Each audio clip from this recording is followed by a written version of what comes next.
सभी को नमस्ते, राधे राधे, वेलकम, सत श्री अकाल। राहु को आज हम लोग डिस्कस करेंगे, ठीक है। फर्स्ट हाउस से लेके और 12th हाउस तक, यानी 1 से लेके 12 भावों में राहु कैसे काम करते हैं, है ना। देखो, राहु क्या है। राहु ना आपका वो डिज़ायर है जो लेके आप पैदा हुए हो, ठीक है। मतलब आपके जन्म का जो कारण है वो राहु है, ये चीज़ समझ लो। राहु का मतलब क्या है, माया। जो साधु संत अपने जो प्रवचन हैं उनमें बोलते रहते हैं ना, माया माया भगवान की माया, वही माया है राहु, ठीक है। उसको ज्योतिष में राहु बोलते हैं और आपके अध्यात्म की भाषा में उसको माया बोलते हैं, यानी सब भगवान की माया है, ठीक है। जो भगवान की माया है वही राहु है ज्योतिष में, ठीक है। तो इतना जो अंतर है, इतना जो गहराई से चीज़ों को समझा जा सकता है, तो वो इसी चैनल पे समझा जा सकता है, ठीक है। और कोई इतनी गहराई से आपको कोई बात इतने साफ साफ शब्दों में नहीं बता सकता।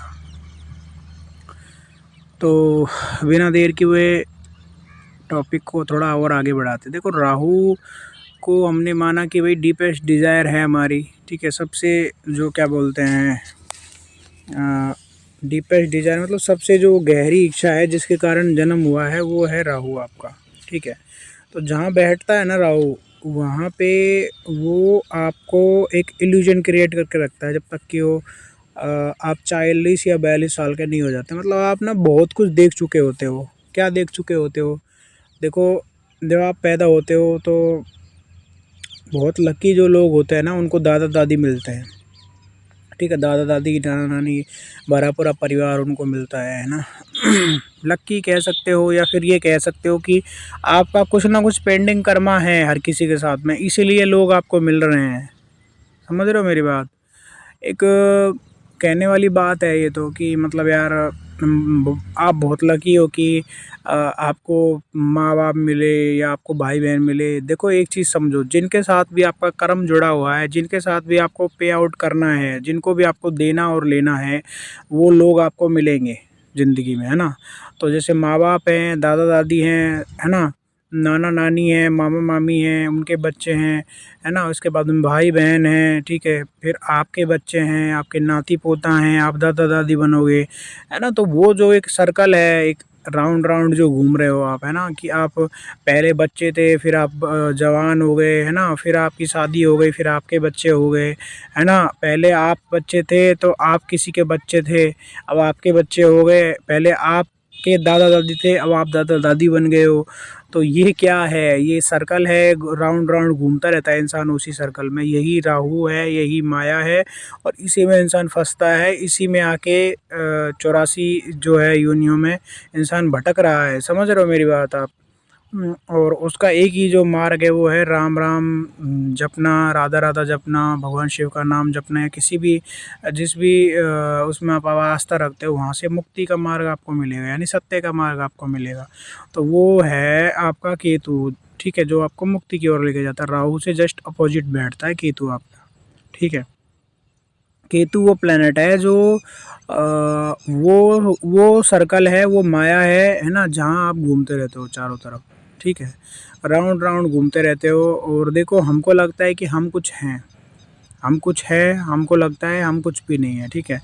हम जीवन वन हमारे अहंकार को पोषण देते रहते हैं, मैं, मेरा, मुझको, तुझको, तेरा, है ना। तो ये सब सारे मैं से जो जुड़ी हुई जो चीज़ें हैं ना, वो मैं है, वो अहंकार है आपका, है ना। उसका पोषण देते रहते हैं कि भाई मैं ये हूँ, मेरा नाम ये है, और मेरी ये जाति है, मेरा ये धर्म है, मेरा ये कुल है, मेरा ये गोत्र है, ठीक है। और जब आप मरते हो तो ये सब चीज़ें मिट जाती हैं, मृत्यु के साथ में सब कुछ ख़त्म हो जाना है, ठीक है।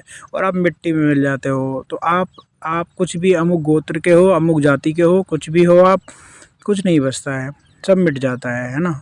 उसके साथ में बचता क्या है? बचता है आपके कर्म बचते हैं, आपके कर्म आपके साथ जाते हैं, आपका शरीर जल जाता है यहीं। लोग बोलते हैं आत्मा, आत्मा, आत्मा का ना कोई लिंग होता है, ना उसकी जाति होती है, ना उसका कोई धर्म होता है, ठीक है ना। तो लोग आप सोल बोलते हो उसको, आत्मा बोलते हो उसको, उसको आप जीवात्मा बोलते हो, ठीक है। तो जीवात्मा मतलब जी प्लस आत्मा, है ना। तो आप भटक रहे हो 84 लाख योनियों में, बार बार घूम रहे हो। उसका जो मेन जो रीज़न है वो है राहु, यानी माया, भगवान की माया। आपकी जो इच्छाएँ हैं वही आपको बार-बार लेके आती है संसार में। किसी भी चीज़ से डीपली आप अटैच हो जाते हो, वही राहु है, ठीक है? मतलब आप एक चीज़ समझिए कि आप मृत्यु को प्राप्त हो रहे हो और आप जाते समय आपने अपने प्रियजनों को याद करा, परिवारजनों को आप याद कर रहे हो, जा रहे हो जब मृत्यु का आखिरी समय है, भगवान को आप याद नहीं कर पा रहे हो, है ना? तो आप फँसे हुए हो उन्हीं जालों में, उन्हीं जंजालों में, आप वहीं फँस गए हो, ठीक है?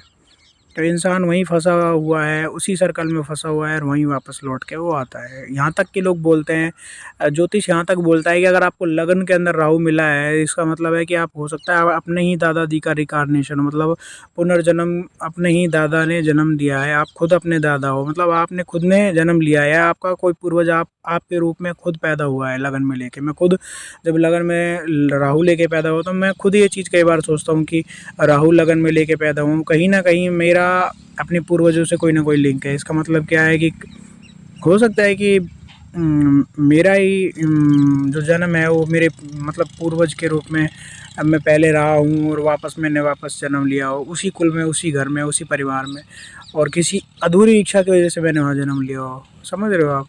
क्योंकि मैं वो चीज़ महसूस कर पाता हूँ, रीज़न ये है क्योंकि मेरे को उन चीज़ों से लगाव रहता है, पुरानी चीज़ों से लगाव रहता है।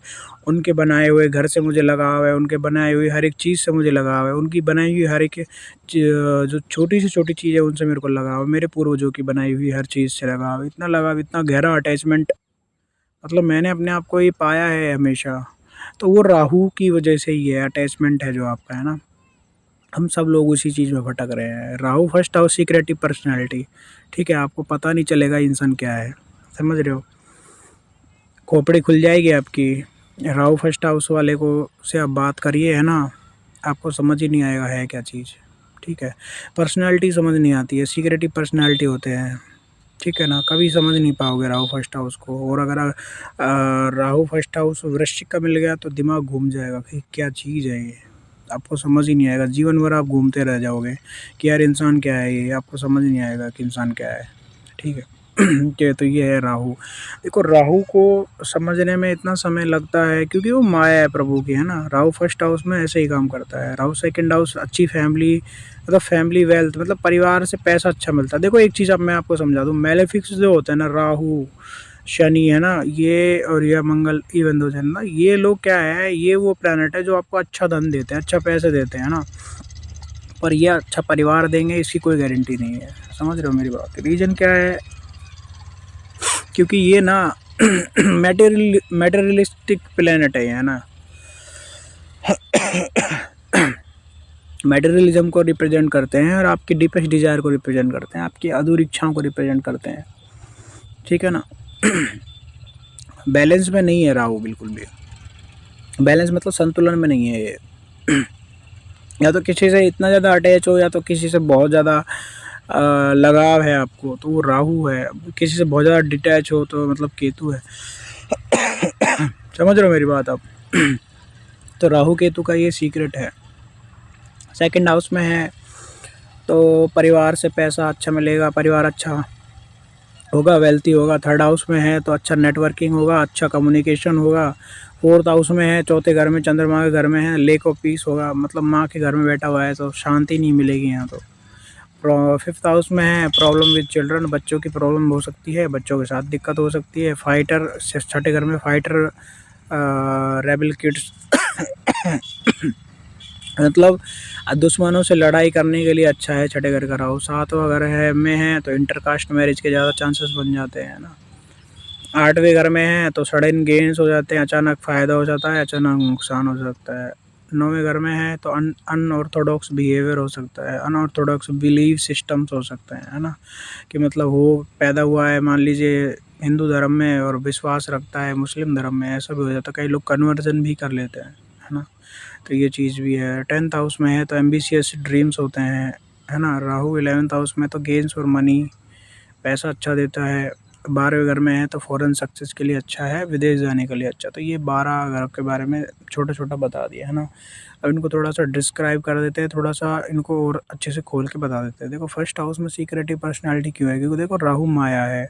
आपको फर्स्ट हाउस में राहु इसलिए मिला है क्योंकि आपको अपने आप को लेके बहुत सारी इच्छाएँ थी, अपने आप को लेके बहुत सारी डिज़ायर्स थी, है ना, जो आपकी पूरा नहीं हुई, ठीक है। 7th हाउस की आपकी डिज़ायर्स ख़त्म हो गई, मतलब क्या है, आपका जो पार्टनर रहा ना, रिलेशनशिप रहा, समाज रहा, इन सब चीज़ों को लेके आपकी जो डिज़ायर्स थी वो कंप्लीट हो गई, क्योंकि वहाँ केतु बैठा हुआ है। ऑलरेडी उन चीज़ों को आप मास्टर हो। फर्स्ट हाउस यानी खुद अपने ऊपर ध्यान नहीं दे पाए, पिछली बार अपने ऊपर ध्यान नहीं दे पाए, है ना। और इसलिए 7th हाउस में अब की बार राहु मिला और लगन में 7th हाउस में केतु मिला और लगन में एक राहु मिला। क्योंकि देखो जहाँ पे केतु है वहाँ पे आप ज़्यादा ध्यान नहीं देते, वहाँ पे आप केयरलेस हो। रीज़न क्या है? क्योंकि वो चीज़ आपको प्राप्त हुई पड़ी है, वो चीज़ आपने प्राप्त की हुई होती है, उसके आप मास्टर होते हो। परिवार के समाज के और रिश्तों के आपने बहुत सारी समझ जो है वो आपके पास इकट्ठी हुई रहती है ना। तो वो एक अपने आप में बहुत बड़ा हुआ है। इसके बाद में देखो फैमिली वेल्थ 2nd हाउस, तो देखो पैसों की बहुत भूख रहती है, क्योंकि पिछली बार कहीं न कहीं से गरीबी या कुछ ये सब चीज़ें देखी हुई होती हैं, है ना। अब देखो राहु 2nd हाउस में है तो केतु 8वें घर में होगा। तो अब क्या होगा, पिछली बार आपने पैसों की बहुत कमी देखी थी, तो अब की बार अच्छे पैसे मिलेंगे, अच्छा गेन्स मिलेंगे। अष्टम में बैठ के केतु भी वही काम करता है कि आपको सडन अच्छा रिजल्ट दे रहा है अष्टम में बैठ के, है ना, केतु को। तो उल्टा ये चीज़ है। उसके बाद राहु 3rd हाउस में है तो गुड नेटवर्किंग सर्कल मिलता है, अच्छा नेटवर्किंग सर्कल होता है आपका, है ना। लोगों से अच्छी जान पहचान होती है ना। कम्युनिकेशन स्किल अच्छा देता है। पिछली बार 9th हाउस का राहु था तो बिलीफ सिस्टम्स बहुत ज़्यादा अनऑर्थोडॉक्स थे, जिनकी वजह से लोग आपसे बात नहीं करते थे, लोग आपसे जुड़ते नहीं थे, लोगों के साथ नेटवर्क अच्छा नहीं था, लोगों के साथ में बोलचाल अच्छी नहीं थी। अब की बार में राहु मिला है 3rd हाउस में तो अच्छा नेटवर्क आपको देगा। मतलब वो जो पिछली बार की जो इच्छा थी ना कि बहुत ज़्यादा लोगों से जुड़ना, बहुत सारे लोगों से बातचीत करना, बहुत सारे कम्युनिकेशन से इस्टेब्लिश करना, वो जो था इच्छा, वो अब की बार जो है वो इच्छा पूरी हो जाएगी, है ना। तो वो 3rd हाउस का राहु है।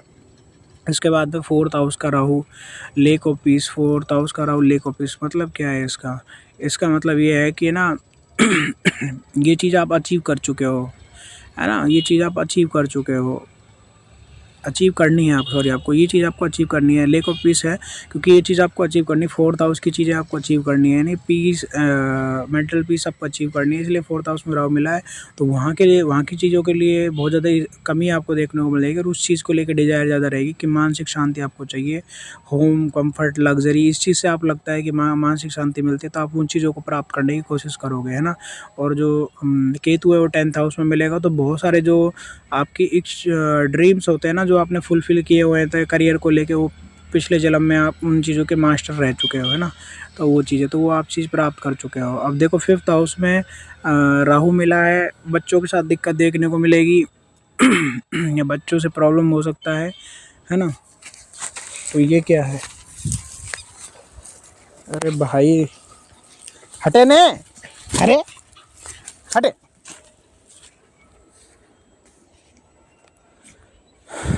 ठीक है ना, तो डॉग्स आ गए थे, मेरे करना है कुछ भी, जाओ यहाँ से, एक और पीछे लगो मेरे।